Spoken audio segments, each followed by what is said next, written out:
Someone had to use them. Kishore had lost his parents when he was very young. He was brought up by his grandfather. By the time the grandfather died, Kishore had grown into a bright young man. He used to love the old man very much, and two of the old man's advice remained imprinted in his memory. One was, be cautious in everything. The other, do not consider anything as useless. Kishore got married. His wife, Vijaya, was an intelligent and good natured young lady. There was nobody else in Kishore's house. Vijaya naturally took it upon herself to give a proper shape to his household. She was surprised to see the house filled with useless things like empty matchboxes, empty, torn, and soiled paper covers, in which things were once packed, broken bottles, strings or ropes, so on and so forth. She thought that such things had accumulated because there was no one to clean the house. After a few days of her settling down, one morning she began to gather the useless things scattered everywhere. Then she began throwing them into the municipal dustbin installed outside her house. Kishore, who was in the fields, happened to return while she was doing this work. Stop, stop, he shouted from the other side of the road. Vijaya was surprised. I am throwing out only useless things, she said.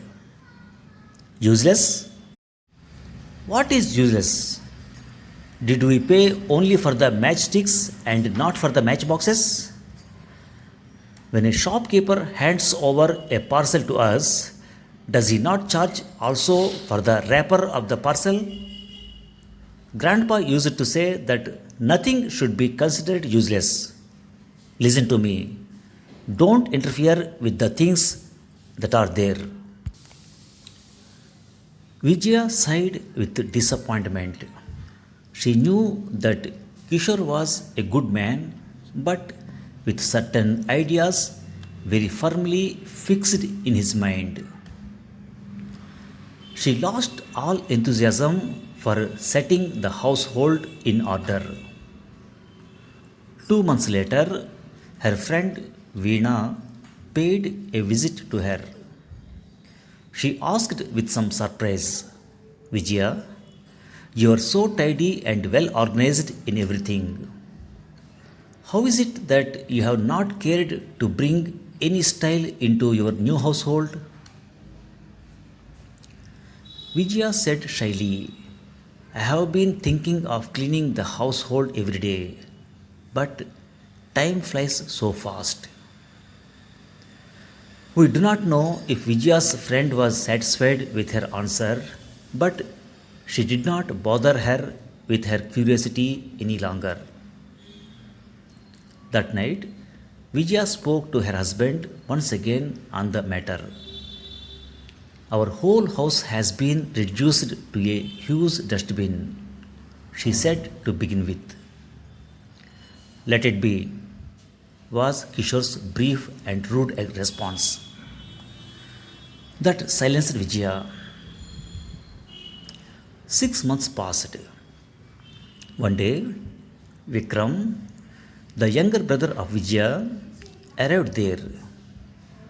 Vikram was a clever and capable boy, and Kishore liked him very much. Vijaya confided in Vikram her anguish. Vikram observed the situation and thought over it. Then his face brightened up. We must teach my brother in law such a lesson that he will forget his grandpa's advice for good, he said, and whispered his plan to his sister.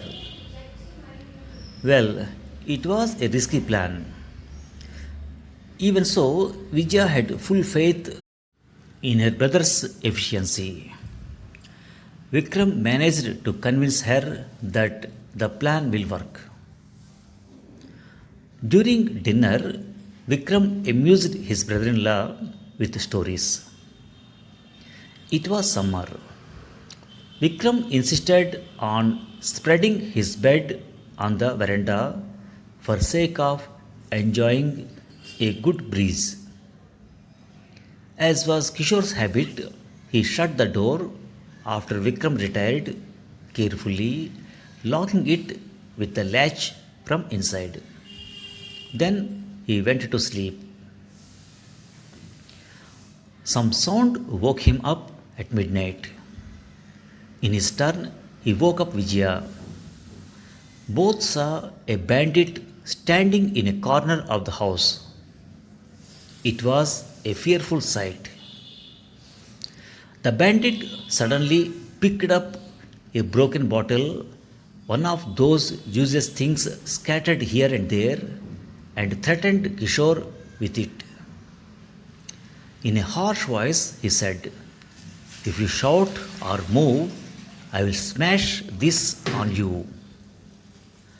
Kishore stood paralyzed. The bandit swiftly picked up a few strings of rope. He said in a low voice as to himself, "What a house! Everything I need I get handy." He swiftly made those strings into two pieces of longer ropes and tied Kishore and Vijaya to a pillar. Then he opened their trunks and made two bundles of their valuable things, including Vijaya's ornaments and utensils. He picked up some rotten clothes and said, "I can push these into your mouths and gag you. But I hope you will be sensible enough not to cry. I have no time to lose, you know." Then, looking at a heap of empty matchboxes, he said, "What a wonderful bonfire these will make. The flames will touch the thatch and the house will burn. The villagers will be busy containing the fire. That will give me a good opportunity to escape." "Please don't do any such thing," cried Kishore in a subdued voice. "Keep quiet," ordered the bandit. He lighted a fire and went out. For a minute or two, Kishore did not shout, fearing that the bandit may return. Then he began to shout. The very next moment, Vikram dashed in, gasping for breath.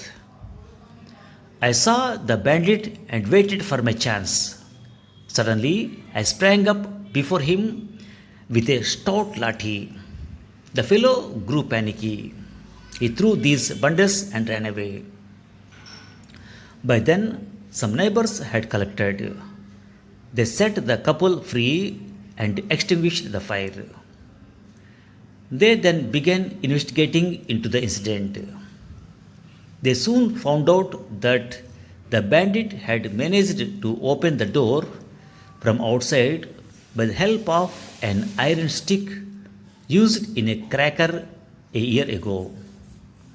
He had pushed the thin stick through a narrow chink and opened the latch. The bandit made good use of everything useless, observed a neighbor. No wonder he did so, because our Kishore keeps on accumulating useless things, commented another. "Kishore, what your grandfather said was correct in principle. but you followed it literally. You only gathered trash, never used them, said yet another. Kishore kept silent. Next day, he began cleaning the house himself. Vijaya was too happy to join hands with him. Even Vikram readily cooperated, throwing secret smiles at his sister. Thank you for listening.